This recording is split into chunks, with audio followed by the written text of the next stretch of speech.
যখনই কোটা সংস্কার আন্দোলন শুরু হয়,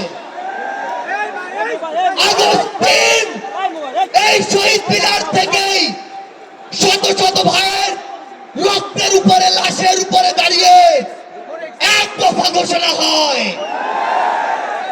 আগস্ট ৫, এই আগস্ট ৫-এই বাংলাদেশের ছাত্র জনতার ঐক্যবদ্ধ লড়াইয়ে খুনি হাসিনা, সে লড়াই কি শেষ হয়ে গিয়েছে? আমাদের সংগ্রাম কি শেষ? আমাদের সামনে এখনো খুনিরা, খুনিদের দোসররা এখন উন্মুক্ত ভাবে চলাফেরা করে। যারা আমাদের ভাইদের হত্যা করেছে, ওই ছাত্রলীগ, যুবলীগ, আওয়ামী লীগের সন্ত্রাসীরা, তারা এখনো বিভিন্ন দিক থেকে আমাদেরকে দেখে আর মুচকি হাসে। এই খুনিদের বিচার হতে হবে কিনা, আমার যারা আহত যোদ্ধা রয়েছে, শহীদ পরিবার রয়েছে, তাদের এই খুনের বিচার হতে হবে কিনা, আমরা অবিলম্বে অন্তর্বর্তীকালীন সরকারকে একটি আহ্বান জানাতে চাই। আমরা যদি আমাদের এই শহীদ ভাইদের রক্তের বিচার না করতে পারি, আমরা কখনো নিজেদেরকে মাফ করতে পারবো না। আমরা স্পষ্ট করে একটি কথা বলতে চাই, অন্তর্বর্তীকালীন সরকার এখনো যেই জায়গায় আটকে আছে, আমাদের সিন্ডিকেট গুলো ভাঙতে হবে। এখনো কেন আমরা শুনবো এক হাত থেকে আরেক হাতে সিন্ডিকেট দিয়েছে? তাহলে আপনারা আপনাদের জায়গা থেকে কি অ্যাকশন নিচ্ছেন?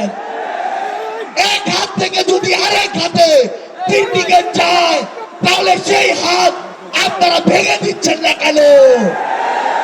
আমরা অন্তর্বর্তীকালীন সরকারকে আরেকটি স্পষ্ট আহ্বান জানাতে চাই, সেটি হচ্ছে আমাদের এই বাংলাদেশ সকল দেশের সাথে বন্ধুত্বপূর্ণ পররাষ্ট্র নীতিতে যাবে, কিন্তু সেই বন্ধুত্বপূর্ণ পররাষ্ট্র নীতির সুযোগে কেউ যদি মাথায় উঠে বসে, আমরা তাকে মাথা থেকে মাটিতে ফেলে দিতে বিন্দু মাত্র দ্বিধা করবো না। আমরা স্পষ্ট করে একটি কথা বলতে চাই, যে এই খুনিরা এই দেশের বাইরে, এই দেশের মানুষের ঘামের হাজার হাজার কোটি টাকা পাচার করেছে, সেই টাকা ফিরিয়ে আনতে হবে। আমরা স্পষ্ট করে বলতে চাই, ওই গোপালগঞ্জে যে খুনির দোসররা এখনো ঘাপটি মেরে আছে, তাদেরকে আইনের আওতায় বিচার করতে হবে। গোপালগঞ্জে এখনো কিভাবে আমাদের এই অভ্যুত্থানের যোদ্ধাদের উপরে হামলা হয়, আমরা প্রশাসনকে, পুলিশকে স্পষ্ট ভাবে বলতে চাই, পুরো বাংলাদেশে আমাদের এই যোদ্ধাদের, ফ্যাসিস্ট বিরোধী আন্দোলনকারীদের নিরাপত্তা যদি না দিতে পারেন, তাহলে ওই চেয়ারে কোন আইন শৃঙ্খলা রক্ষাকারী বাহিনীর বসে থাকার কোন অধিকার নেই। আমরা স্পষ্ট করে শুধু একটি কথাই বলতে চাই, আমরা এই অন্তর্বর্তীকালীন সরকারের কাছে আমরা এই গণহত্যার বিচার চাই। আমরা সিন্ডিকেট থেকে আমাদের মানুষের মুক্তি চাই। আমরা পাচারকৃত অর্থ ফেরত চাই। আমরা দ্রব্যমূল্য নিয়ন্ত্রণ করে মানুষের স্বস্তি চাই। আমরা আহত যোদ্ধাদের সুচিকিৎসা চাই।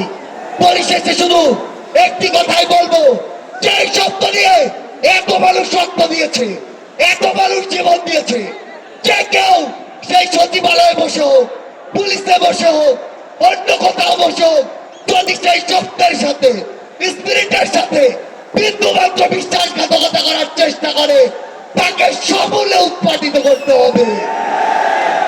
আমাদের আবারও দেখা হবে সংগ্রামের লড়াইয়ে অথবা রাজপথের বিজয়ে। ইনকিলাব জিন্দাবাদ।